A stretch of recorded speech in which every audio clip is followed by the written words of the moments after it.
Just as a general disclaimer, I'm not an engineer and I don't make any recommendations that this design is perfect for your situation. So, consult any local government agencies as to permits and um, any rules or limitations that you can do.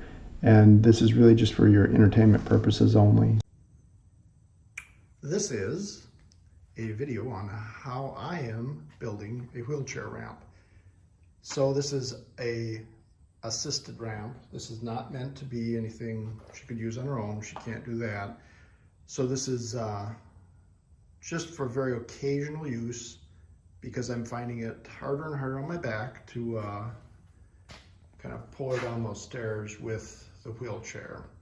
So the way I am going about this is I'm going to use 3/4 inch plywood, and then I'm going to pocket hole it together.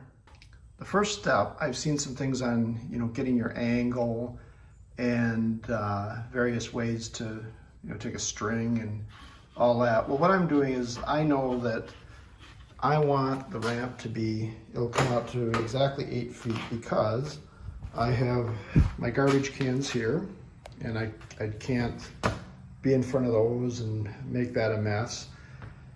And the parking spot is over here somewhere in this mess right now.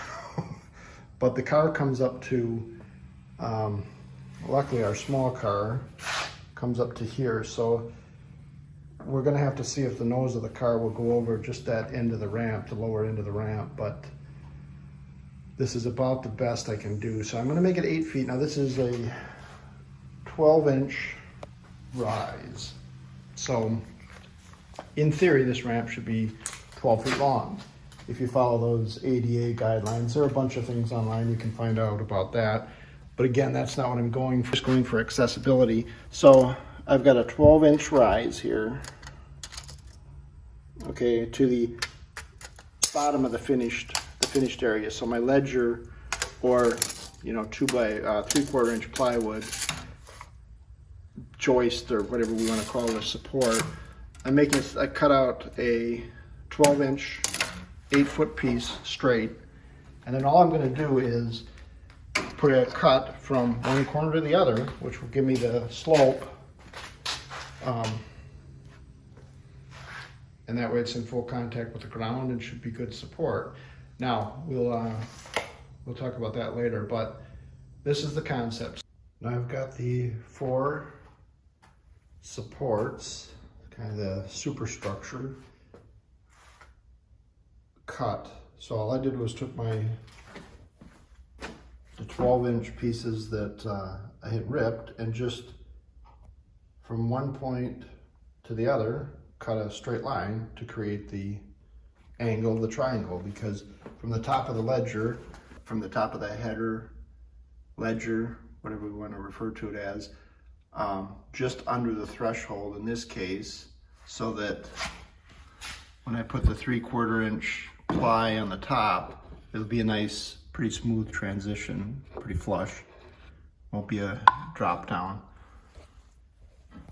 So that made it fairly simple. Like I said, just snap a line from one corner to the other and then make your cut with your circular saw to make the triangle. Now I will paint, because this is on concrete, you have to be concerned about moisture wicking. So I will paint the bottom with an enamel, and probably put a vapor barrier too, maybe an aluminum tape on the bottom. And it is a garage, so it will be wet from hopefully the car coming in, if I can get the car to fit. But it is a garage, so it will be damp and wet from snow in the winter. I'm going to Kreg or pocket hole the tops, and then just put in a couple spacers as I go. And then I will glue the plywood on top and nail it down, maybe a couple screws, and that'll be that. So now I just randomly spaced well, not randomly, but there's a method behind my madness. But I put spacers in, let's say, and I did just pocket holes in, and those are really not meant structurally in the long term. They're not really going to provide too much other than maybe stabilizing the movement, but they're not really, structural, so to speak. And the reason I left a thinner gap on this side is if my car, which I have kind of marked here as the front, it doesn't quite fit, I can cut this back possibly and reframe it to be a little bit narrower here. So in other words, as you come out the door, it'll be the proper width, and then maybe you can kind of move the wheelchair over and come down this side if it indeed ends up being too wide to get my car in.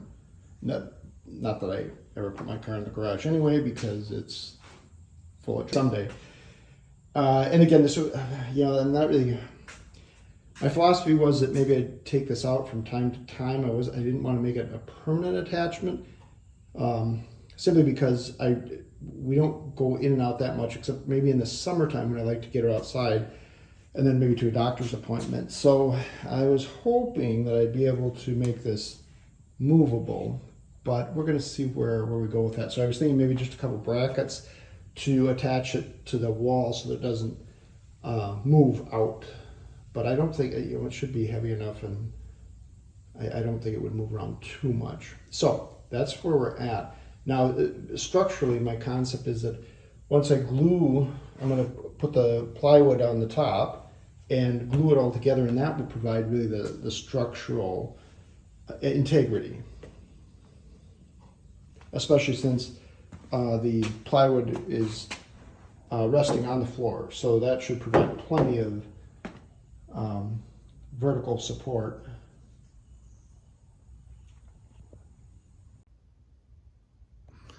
So here's the skeleton on my sawhorses.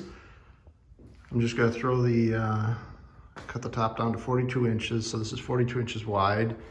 So I'll be gluing this together with the liquid nail subfloor. I think that should prove to be pretty solid. And I'll nail and I'll throw a few screws in, to pull it together to make sure it's tight. And the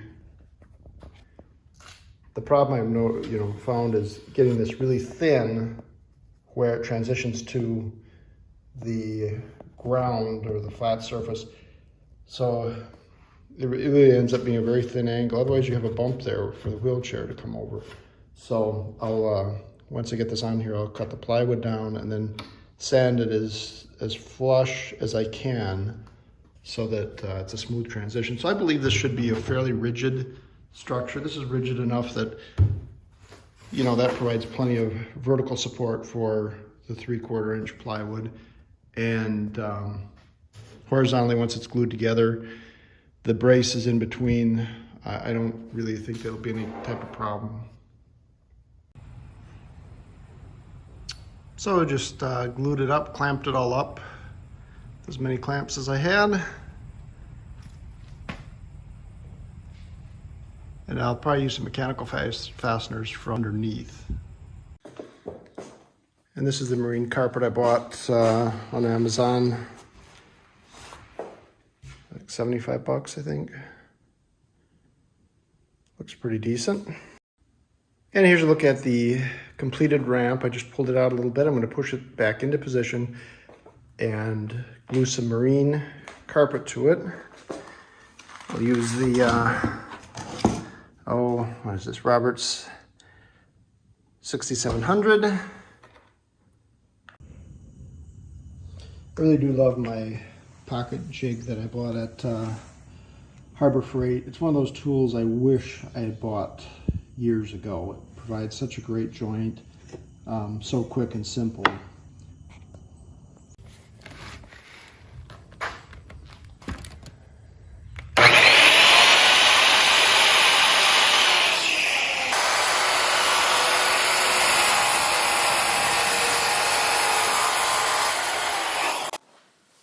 This is the finished ramp.